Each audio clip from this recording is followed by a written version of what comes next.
Bill McGee will be joining us, talking more about the upcoming midterm elections and why it's important that we all get out to vote.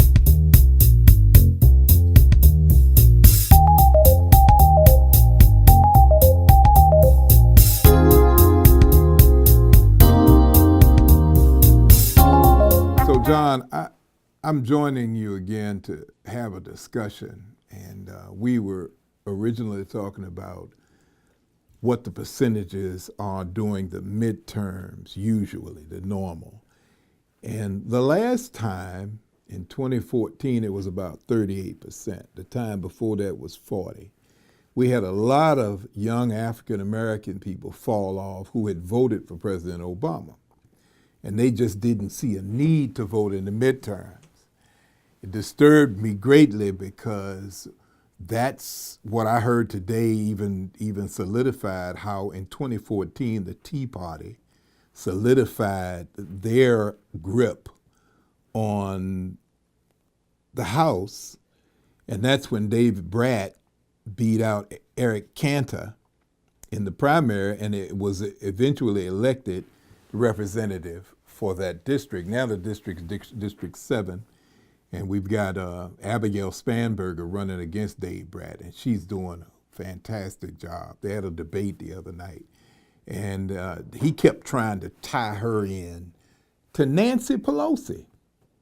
Now, I'm gonna tell you something. I put something on my Facebook page about that stirred up a lot of Democrats. All right, it got them stirred up because I prognosticated that if Donald Trump gets impeached and if Pence gets charged because of his connection with the bank fraud situation, Pence is not protected from being indicted as the president is. He's the vice president. And the president is protected from being indicted while in office. The vice president isn't. What if they indicted Pence, right? Now we're talking about after November 6th, all right? We're believing that the Democrats are going to take over the House of Representatives. What if Trump is impeached, Pence is indicted, both of them end up losing their office? Who's third in line for the presidency?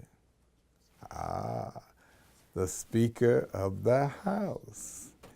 Now, who could possibly be the Speaker of the House if the Democrats take over? Nancy Pelosi.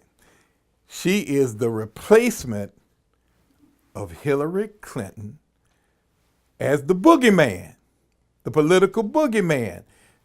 The Republicans have to have a boogeyman. Obama was the boogeyman for all the years. Clinton and Bill Clinton became the boogeyman or boogeywoman.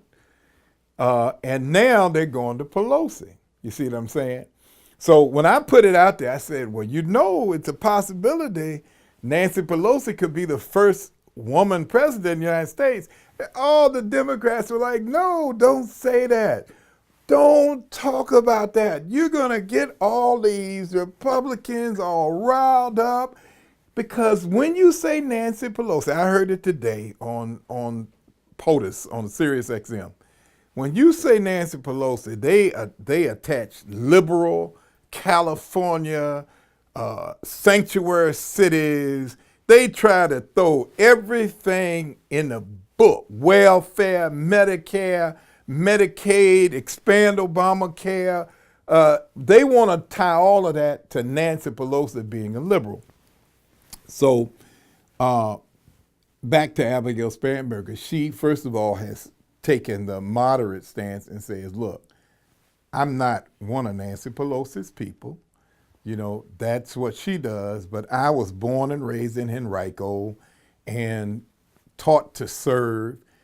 And I'm running my campaign. So David Bratt kept saying Nancy Pelosi, Nancy Pelosi. She kept saying, no, you can't tie me. But guess what? Neither one of them would say Donald Trump. Why? Because she didn't want to alienate the moderate voters who may want to vote for her, who's not feeling where Trump's going on the tariffs and on the other items, you know, that are going on, like right now, China and the thing with Saudi Arabia, and there's a lot of stuff going on out there that everybody's got to get your antenna up on. Now, David Bratt didn't say Donald Trump's name one time. Why? Because he knows that, as Brother Dr. Murphy said earlier, when you're educated and you understand what's going on, you tend to not vote hard right. You vote to the middle. And where that district is, and David Bratt's population, there's a lot of educated females. And they're not feeling Donald Trump at this moment. They're not feeling it. So we're hopeful and prayerful that we can get a greater turnout than the 38%. You know, it's going to depend a lot on young people, but it's going to depend even more on college-educated white females. Now, the data that we talked about before, which was real important, which is those people, white females who did not go to college, voted 65% for Donald Trump. College education is the determining factor on how you vote. And that is what my most recent research kind of like opened my head up. People who are educated don't believe that foolishness that the GOP is throwing at people. Now, guess what? The most recent data I discovered in doing my research, white men with advanced degrees vote for Democrats. So I put a thing out there. Y'all have to excuse me. I put a thing out there and said, we need to give all white men scholarships to go work on a master's degree. We need to educate as many white men. We need a plan to send these white folk to grad school, because once they get a graduate degree, they vote in high percentages for Democrats. And the data is just clear. White women. Remember I told you before, the heroes of voting in this last 10 to 12 years are black women. All right? Heroines, heroes, the champions of voting. They vote in higher percentages than any other demographic. And guess what? They don't vote based on education. I got some information that's even, they vote in higher percentages, both non-college graduates and college graduates. As a matter of fact, and that data kind of skewed me a little bit, educated black women voted a percentage higher for Trump than non-educated black women. I think it was something like 6%. Now, don't get me wrong, it wasn't a whole lot of folk, because 92% of black women voted for Hillary Clinton. But I think 6% educated, college-educated black women voted for Trump, and 3% of non-college educated black women voted for Trump. I thought that was interesting. I said, but I know what it is. It's income. And a lot of times it is people who have a higher income level, they kind of, when you start talking this cutting taxes and other stuff, they like, oh, and your stock market and all this other stuff, they kind of, some people get into that. But that was some of the data I thought that was real interesting. The other thing that we get into right now is early voting. Oh man, Virginia doesn't have early voting. We have absentee voting. Anybody in Virginia can get an absentee ballot and send it in. You got to give them a reason you can't show up. All right. But some states and many states have early voting. And we're right now seeing a higher number of ballots being submitted in early voting. All right, higher number. So we're encouraged. We're very encouraged that this thing is going to turn out all right. All right. Now, another thing that we talked about that somebody asked me to say, Bill, I think it was Brother Brown's brother asked me to say this. Let everybody know there's no electoral college in the midterm elections, so they can't steal the election. And I said, okay, I'm on it. And I did my flyer poster and sent it out and said, look, understand, there's no electoral college on midterm elections. The House members, the Senate members, there's no electoral college. So don't sit back and come up with this, well, the electoral college is going to steal the votes anyhow. So I'm not voting no how, because that's our biggest problem. We got folks who try to find every reason in the world. Hotep told them that they shouldn't vote. I don't know what they're thinking. You know what I'm saying? But like Joe Madison, the Black Eagle says, your sword and your shield. You fight with your vote and you protect yourself with your vote. And it depends on where you are at the time. Who was that said just the other day when a friend of mine told me, Michelle Obama's a beautiful, wonderful lady. And she said, when they go low, we go high. And guess what? No. I'm sorry, Michelle, I love you. When they go low, we go lower. A friend of mine said, when they go low, we get a submarine. All right? So whatever we need to do, get your butt out there and vote. Here's something. I know my time might run out soon. Lyft and Uber are giving free rides to the polls. I don't know if anybody knew that. Lyft and Uber are giving free rides to the polls. They're not giving free rides back. I think you have to pay a discounted price to get back. But from what I heard today and yesterday is, if you need to get to the polls, you can call up a Lyft or Uber, and from what I understand, you can get there. Let's research that to make sure, and we'll get back to everybody. But I'm just telling to the listeners, check it out, research it. You got time to check it out. Can I take an Uber to the poll? Will it cost me anything? Let's do that. Check your registration. Voter registration is passed. Check your registration. I'm going to tell you why. Because you see what's happening in Georgia, where my man is trying to, the guy who's the Secretary of State is running for Kemp, I think his name is, who's running for governor, is doing that exact match thing, and he's holding up 53,000, or I hope it's not, 53,000 ballots. Why?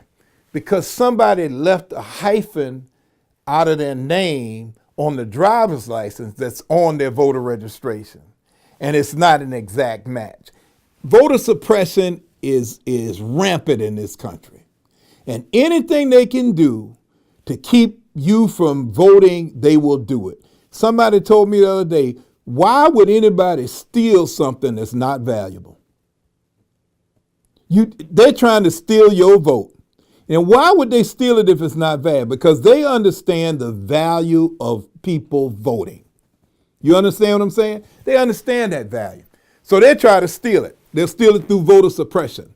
There's been a lawsuit filed against Kemp right now. They're trying to get him to recuse himself from any opportunity to do voter suppression in Georgia.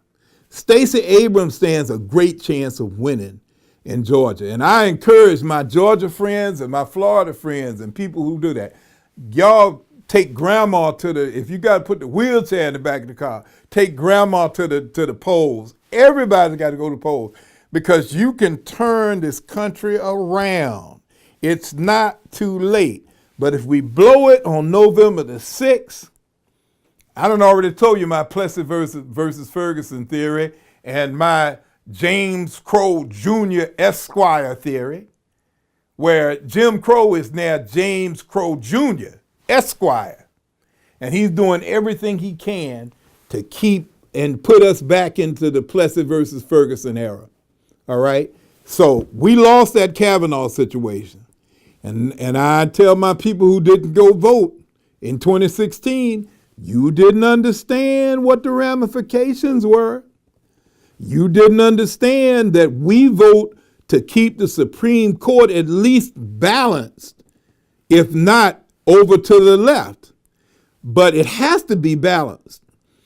And if not, you get back in that situation where you'll be back into white-only facilities. And I mean, there's some laws coming before the court right now where folks are trying to say they don't have to allow you to even come in their business if they don't want to. Well, all that is segregation all over again. That's just segregation. Young folks got to understand something. I don't understand if you all just, maybe y'all think that stuff in the history books is like movies and fiction. But I grew up not being able to go to the Howard Johnsons in Petersburg because black folks were not allowed at that Howard Johnson's. When my mother and I and my sister moved to Atlanta in 1963, we stopped at a Howard Johnson's because my mother was a single parent driving by herself. And we went to and my mother went to get a cup of coffee, and they said, "We don't serve colors in here, ma'am. You'll have to get your coffee at the back door." My sister and I screamed, "No, Mama, don't do it. Don't do it. Don't go to the back door. Don't do it." She said, "Baby, I'm tired. We got to get to Atlanta. We can't stop up here in South Carolina nowhere. I got to get me some coffee." And my mother went to the back door and got that coffee. And a beautiful sister bought her that coffee who was working in the kitchen. But that left a mark on my soul and my spirit to understand that somebody would do that and make you go to my mother had a master's degree from Columbia University. And she wasn't good enough to go into a Howard Johnson's to get a cup of coffee. They don't understand where we come from. They just think it's a movie. And that's sad. When we got to Atlanta in '63, Dr. King and the SCLC were marching on this side of the street of Riches, Mitchell Street or whatever street that was where Riches is. And the Ku Klux Klan in full regalia, in their full robes, were marching on the other side of the street. My sister and I ducked in the back of the car. We were like, "Oh my God, it's the Klan." I'm only 66 years old. This is a real memory. These people need to understand. These young folks need to understand. Y'all think that everything is like it is now. You better study Reconstruction and understand that we had elected black representatives. We had a lot of things during Reconstruction. Plessy versus Ferguson wiped it out, wiped it all out. And we ended up with the Jim Crow era with white-only bathrooms, if you don't know if you're a young person, you don't know, if you read nothing else, read Plessy versus Ferguson and find out what happened when a black man could not sit in a railroad car with white folks and had to sit in a colored car. And that just started the whole segregation and everything. So there are a lot of things that people need to talk about. We're in a positive mode, though, because we truly, truly, truly believe that this election can be turned around if people will show up and vote. I used to say, you heard it before, register, show up, vote. Register's over. In Virginia, some states have same-day registration. Some states have early voting. Some people, you show up and you can register as long as you got the right identification. So if there are people outside of the state of Virginia that are hearing this, you check to see what the status of your registration is for your state. All right? Check to see that. Show up and vote. That's the most important part. And understand who the GOP is, understand why you need to vote and what these people stand for. And so that's my advice. Before we go, let's talk this electoral college thing up again.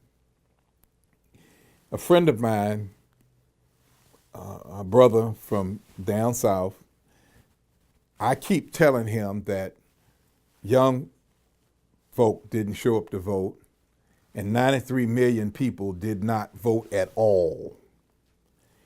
And he keeps saying to me, no, that's not why. The Electoral College stole the vote. The Electoral College stole the vote. And even if they had voted, we still wouldn't have won. That's not true. And I pointed out to him Michigan, Wisconsin, and Florida. All right. If you want to know anything, you know this. Depending on the number, your state has electoral college. Remember, there's no electoral college midterm, so I don't want anybody to get confused. I just want to clarify some things about what happened in 2016 because people didn't show up. All right. Florida has 29 electoral college votes. All right. Your state has the same number of electoral college votes as you do representatives in the House and the two senators. That's how they determine, because a lot of people say, well, how do they even determine the electoral college? If your state has 10 districts, House districts, you have 12 electoral college votes. You got 10 for the House and your 2 senators. So to know how many votes you have, DC I think has 3. I think it's 3 that DC gets. Well, the Electoral College put Donald Trump in the presidency based on 3 states. There were 6 states altogether that could have been flipped had enough people showed up. But when I dug down into the numbers, there were 3 states. It was Wisconsin, Michigan, and Florida. Had enough, 148,000 votes. All we needed was another 100, and out of 93 million, you only needed 148,000 people to show up and vote for Hillary, and Donald Trump would not have been president. Now, I send that data to my friend and show him, and it's not my data. It's data I get from the United States government. This is not anything, and this is anybody who really wants to know. All you have to do is Google Electoral College, and there's a chart that shows you how many people showed up to vote for Trump and how many people showed up to vote for Hillary and how many Electoral College votes that Trump got. If I'm not mistaken, it was 304. And you have to have a majority of the electoral 578. Don't get me wrong. I think it's 578 electoral. You have to have a majority of those in order to win. So study to show thyself approved is the most important part. Remember what the man said, your vote is your sword and your shield. All right? You fight with the sword and you protect yourself with the shield. And that's where we are right now. We're in to protect ourselves. We got to make sure that you vote to protect yourselves. And then in 2020, we coming out fighting. All right? Because if we can't get him out through impeachment, we're going to vote him out of office. You better believe that it's going to be a landslide in 2020. He's got to go.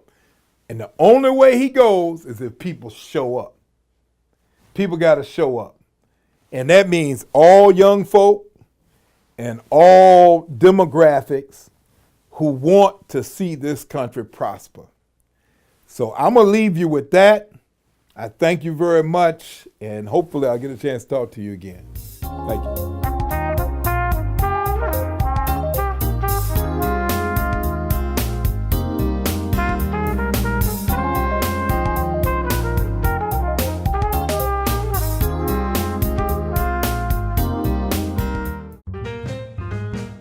I pledge to be the change I want to see in my community. Register and vote. I pledge to vote in all elections, local, state, and national. Vote. I pledge to always remember people suffered and died for the right to vote. Vote. I pledge to always remember we, the people, have the power. Vote. I pledge to always remember to make a change. Vote. I pledge to remain in school until I graduate. Register and vote.